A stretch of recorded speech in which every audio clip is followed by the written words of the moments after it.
Hey everybody, real quick, if you need a recap of the House of the Dragon Season 1, just hit the tab in the upper right-hand corner. It'll take you right to it. Now, Season 2 starts out with the news spreading that Luke has been killed. And for Rhaenyra, she's dealing with just the mourning of her son, and finding out via a raven is tough. So because of that, she's kind of MIA.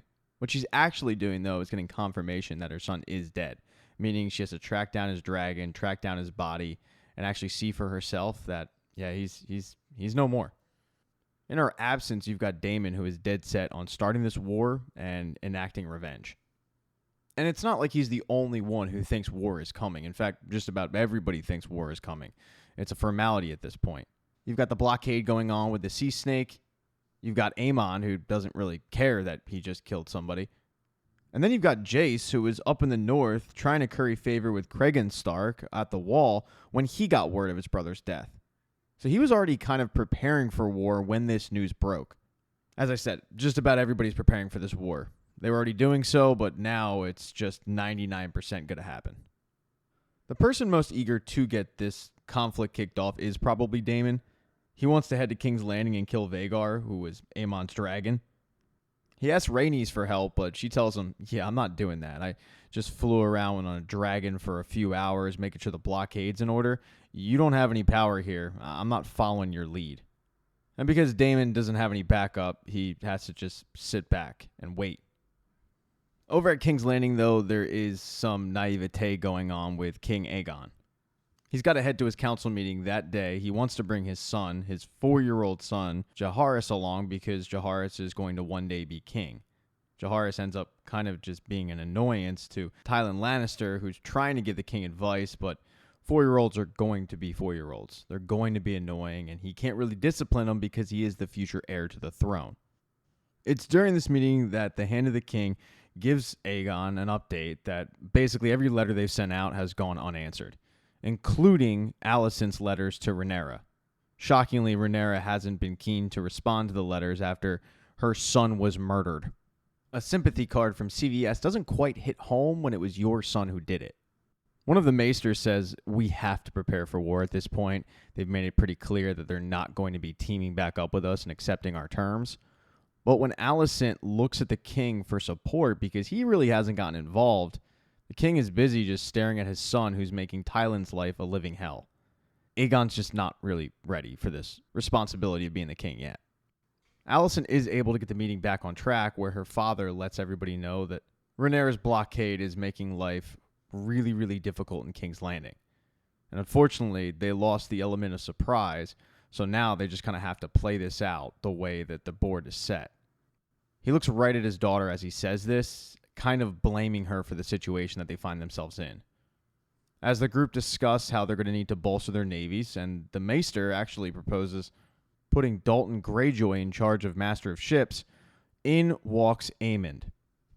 Alicent tries to let him know he's not really supposed to be there, but the king wanted him there, so Aemon stays. He starts scheming right away on how to win this war, while Aegon's answer to everything is, I have dragons and they're bigger. And even though his mother begs him to proceed with caution because you can't really afford to lose dragons, Aegon isn't worried.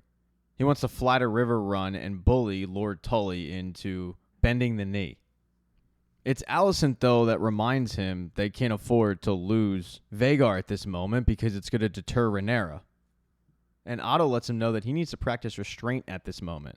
A lot of houses are already bending the knee and agreeing to join his side. As this meeting wraps up, it's been a really frustrating meeting for Alicent. She feels like Otto has undermined her at every step of the way, and she wasn't really heard or respected for that matter. But after the meeting, she meets with Lord Larys, where he lets her know that he has interviewed all of the castle staff to figure out who betrayed their trust, and he thinks he found them, and he killed them, or he had somebody do it for him. In their absence, he's chosen her new staff personally. All of this is really, really stressful for her, and what she really needs is just a good old-fashioned dicking from Sir Criston Cole, who she's still messing around with, even though that she's not supposed to and she knows that. She can't resist his tongue. She just can't. It's understandable. He's a handsome guy. Got a lot of skills. After talking to Alicent, Lord Larys goes, and from afar, he watches the king address subjects that are asking for help. Aegon wants to be a good king, and he wants to help his people out. He's too quick to say yes to simple asks like, can I have sheep, without thinking it through. And that's when the Hand of the King has to step in and say, no, we need those sheep. It's more an example of how Aegon is just not really prepared to lead a kingdom. After Aegon is done addressing everybody, though, Larys kisses his ass and then asks for a word, which Aegon grants. And when he gets him alone, he pitches him on firing Otto Hightower, saying that Otto controlled his father, and now he's trying to control him. And he doesn't want to be his father, so what he needs is a new hand to the king. And I think we all know who Larys thinks should be the new hand to the king. He's gunning for that promotion.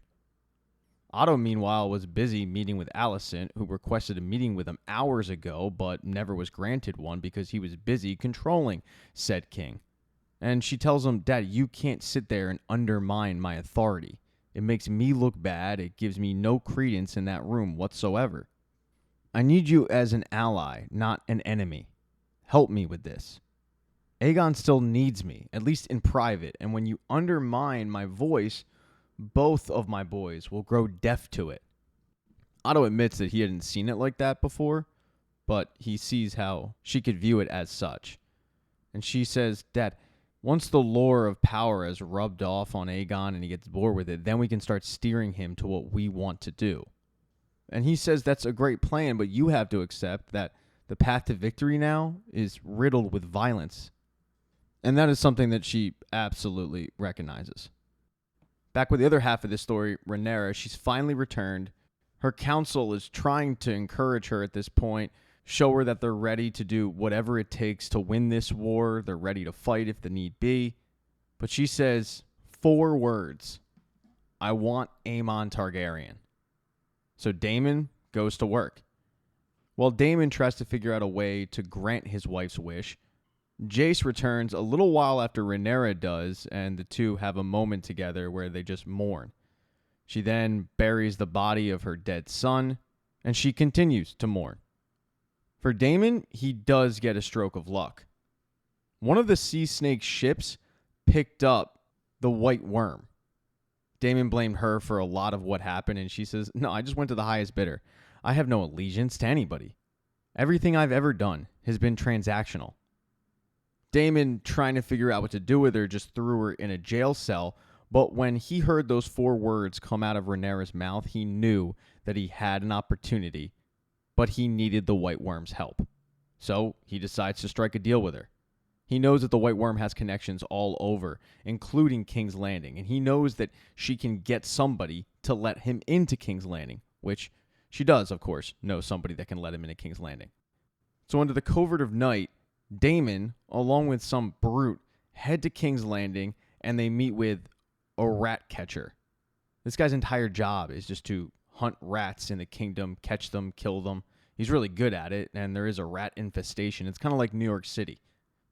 Daemon tells this guy that he's going to give him a whole bunch of money if he kills Aemon Targaryen.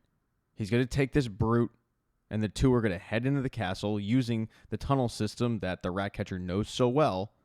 And once they find Aemon, kill him, cut his head off, and return it. And he'll get the other half of his payment. Once the deal is agreed upon, Daemon heads back to where he came from while the rat catcher and the brute head into the castle. They're able to sneak by the king, who is on the throne entertaining some friends. And they get to where Aemon's supposed to be, but he's nowhere to be found. Now, the rat catcher did ask, hey, what am I supposed to do if we can't find Aemon? And Daemon's instructions were, a son for a son. So that's exactly what they do. Taking a nursemaid prisoner, they have her point out exactly which one of Aegon's children is the boy, aka the heir to the throne, and she points directly at Jaehaerys, who will one day be king. And that's when the rat catcher and the brute end up killing a 4-year-old boy and cutting his head off.